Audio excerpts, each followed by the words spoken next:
It says Turn left border onto station. Malmö-Tornave. Then at the roundabout, take the second exit. Yes, you don't want to go any further because you can drive across the border. It was a freezing cold and blustery December day when we found ourselves approaching the edge of Russia, a small city separated by a river, often described as the very end of a free world. Some would say it is an unusual spot to vacation to, and I realize that.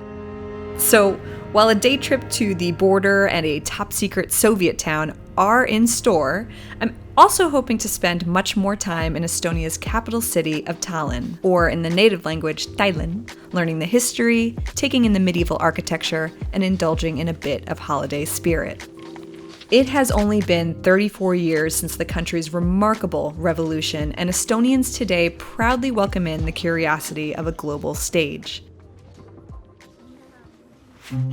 Eesti, or Estonia, is located in Eastern Europe and is flanked to the northwest by the Baltic Sea. Notable neighbors include Russia, Latvia, Sweden, and Finland, which is where I just spent my last few days. An easy ferry ride over from Helsinki, and I arrived in the heart of Tallinn, where I'd kick off my weekend checking into the luxurious Hotel Telegraaf. First established as a bank in 1878, Hotel Telegraaf stands centrally located in Tallinn's Old Town and sports a communication theme honoring inventors and inventions of years past. The room was lovely, if not a bit small, and Restaurant Tchaikovsky, though I didn't get to personally try it out, has been recognized by the Michelin Guide. Outside, I honestly could not have asked for a more beautiful welcome to the city. With snow billowing from the frozen sky, the soft blanketing of flakes atop the cobblestone streets was a more than idyllic setting for the Christmas season. The only thing that could make this better would be a holiday market, and I was lucky enough to find one just around the corner from my hotel.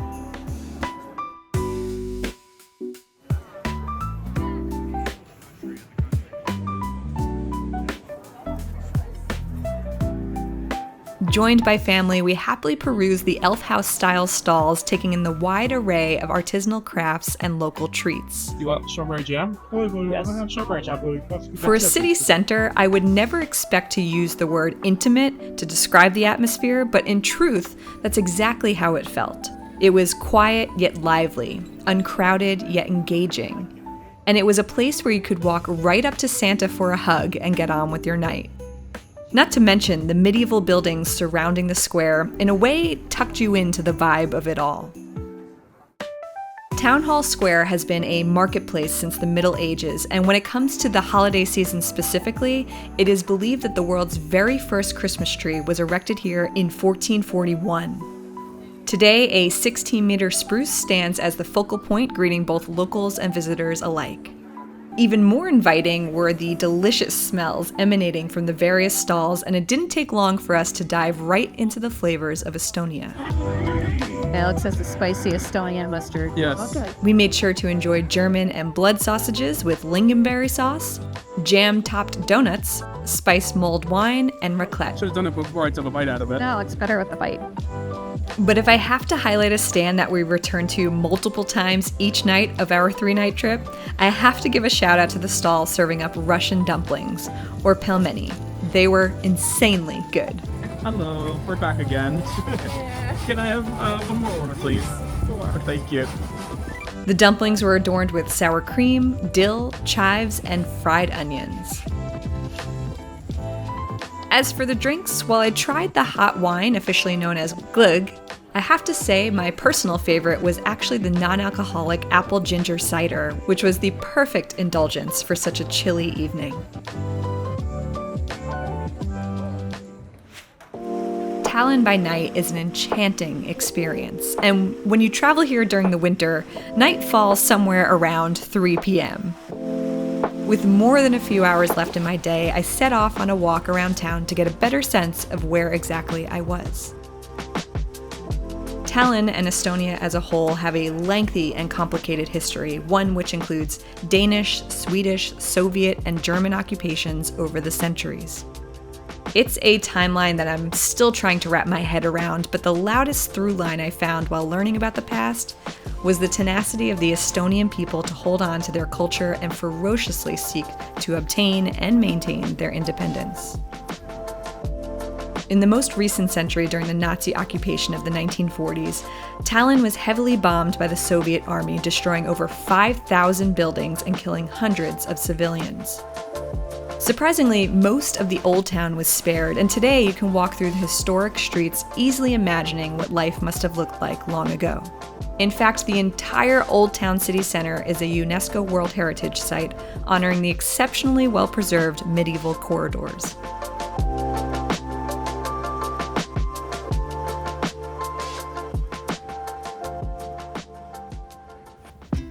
Perhaps most striking are the Tallinn city walls, comprised of 26 defense towers and nearly 2 kilometers of actual wall, with some of the oldest sections built as early as the 13th century.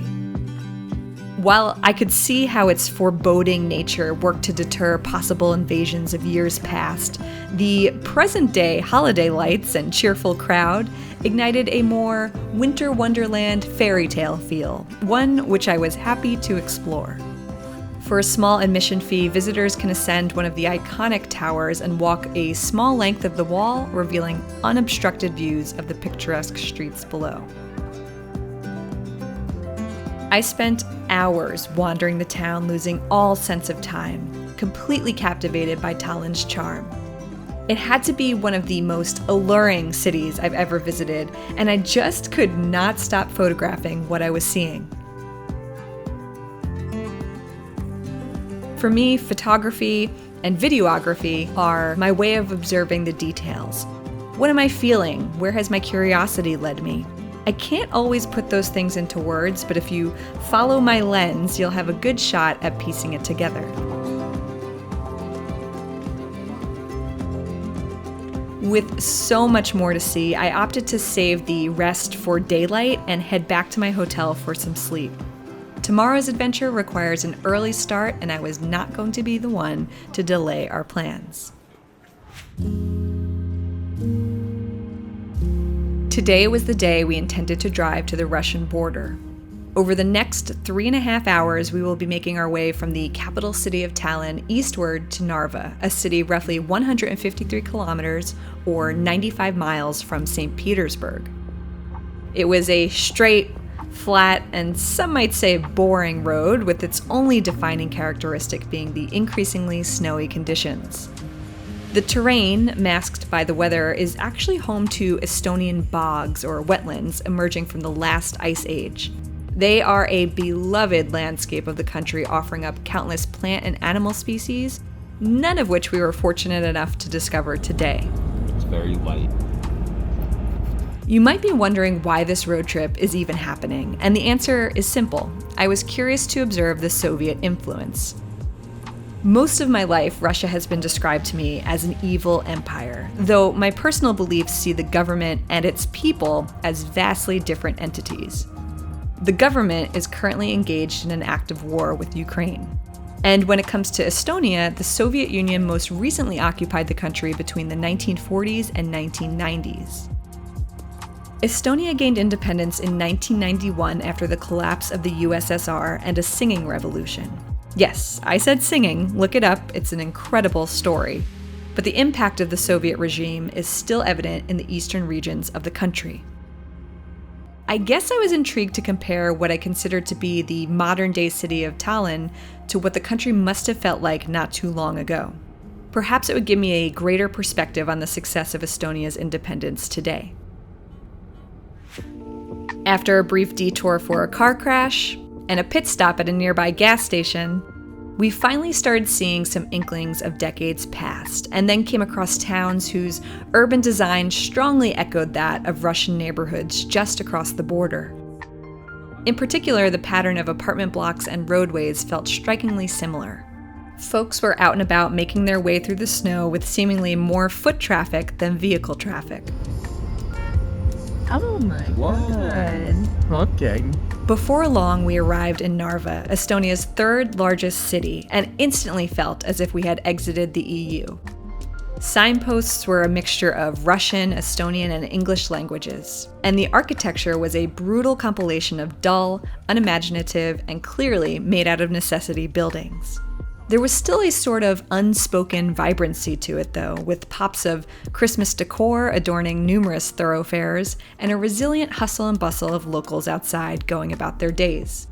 KFC, Of course. Hesburger, sushi. They got everything here in Narva.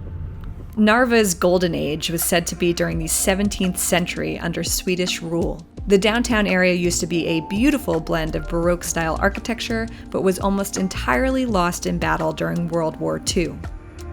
When the Soviets reclaimed the territory over the Germans in the 1940s, the city quickly swelled to become nearly exclusively Russian, and today over 95% of Narva's population is ethnically Russian.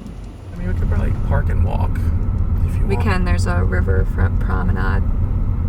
Oh, it says Turn border left onto station. Malmö-Tornav. Then at the roundabout, take the second exit. Yes, you don't want to go any further because you can drive across the border. Turn left onto Linda-Tornav. One of the most intriguing aspects of Narva is its actual proximity to Russia. Two countries with entirely different ideologies only a stone's throw away from one another. At the heart of the landscape sits two opposing castles facing off, one representing the European Union on the left, and the other on the side of the Russian Federation. Clearly a game of who has the bigger castle. We'll be back shortly to explore the shorefront more, but we wanted to take a stroll around town to get a better sense of the atmosphere.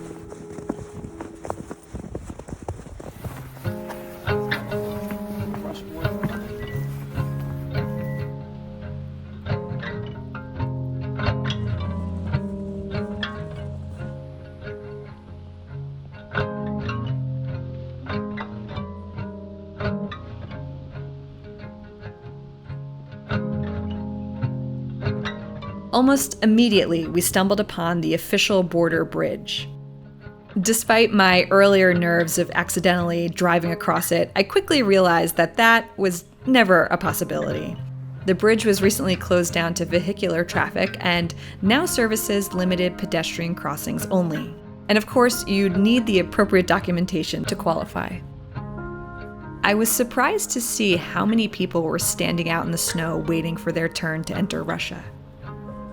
Right next door was the Narva Castle, first established by the Danes in the 13th century.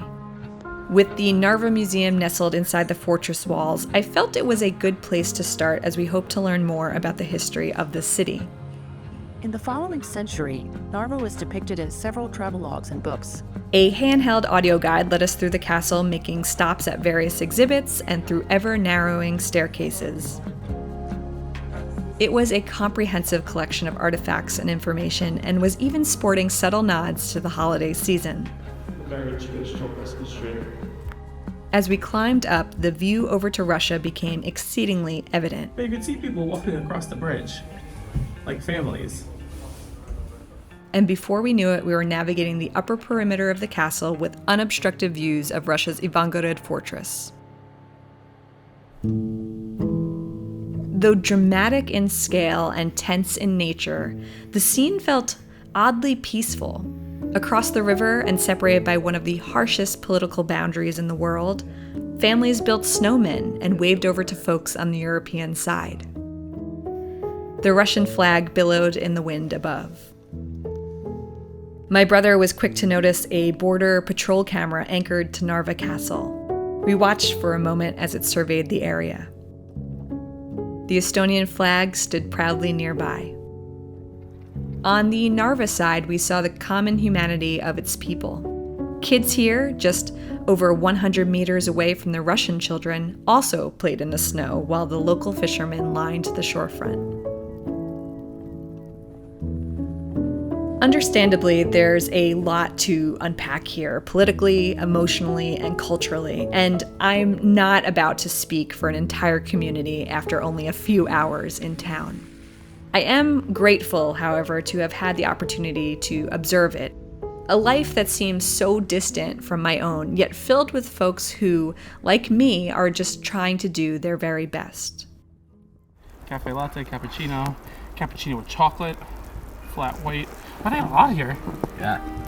Irish cappuccino, peppermint chocolate. You can do a cappuccino. All right. What does it say? It says, drink ready, please take it. With a 3.5-hour ride back to Tallinn ahead of us, we filled up on caffeine, made a quick stop at a local grocery store, which I always enjoy exploring wherever I travel, and began the long trek west. Admittedly, when I planned this road trip, I had nearly a dozen places in mind to see. I severely underestimated the timing and distance between destinations, leaving us with only an hour left before we lost daylight. You can find my complete map in the description of this video. It's one I hope to reference and budget time for on a future trip to Estonia. In the meantime, we opted to squeeze in only one of those sites before nightfall, and that would be a visit to the strictly confidential Soviet town of Sillamäe. Formerly regarded as the most secretive place in Estonia, Sillamäe once served as a military hub for the Soviet Union, kicking into high gear in the 1940s. The location, left off of many maps, was home to the production of uranium, a radioactive metal used in the creation of nuclear weapons. Prior to that, historical texts describe Sillamäe as a seaside resort town. Today, Sillamäe feels eerily abandoned, though it's perhaps the greatest preservation of Stalin neoclassical-style architecture in Estonia. And there are people that live here, though it skews toward the older generations. It was an interesting juxtaposition because it felt quite sad driving around the silent streets. But at the same time, I could easily picture this town flourishing into a really cool community. In fact, the plant that used to produce uranium is now becoming Europe's leading processor of rare earth metals, which are needed for things like electric vehicles and wind turbine technologies. Hopefully, with the success of this plant, more jobs will emerge, bringing in a younger generation and a reimagining of Sillamäe city center.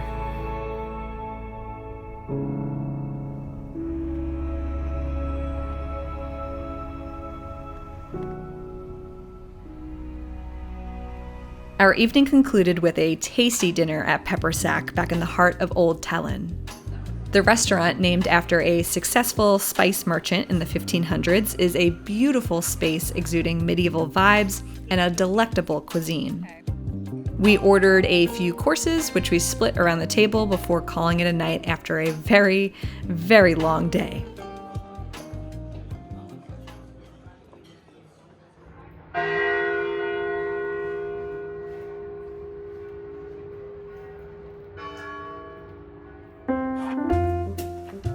Ringing in our very last morning in Estonia, we woke up early to head out and explore Tallinn's cafe scene.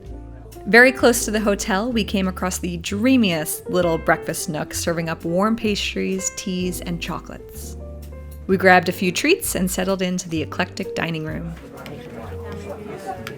Afterwards, we made the pilgrimage across the square to Smak Cafe, Tallinn's oldest continuously operating cafe, where the ground floor has remained nearly unchanged since the early 1900s. There are so many goodies to try here, but they are particularly known for their hand-painted marzipan creations. Hoping to work off some of these extra calories, we spent the next few hours wandering town, soaking in more of the detail and really savoring every moment of our last day here in the country.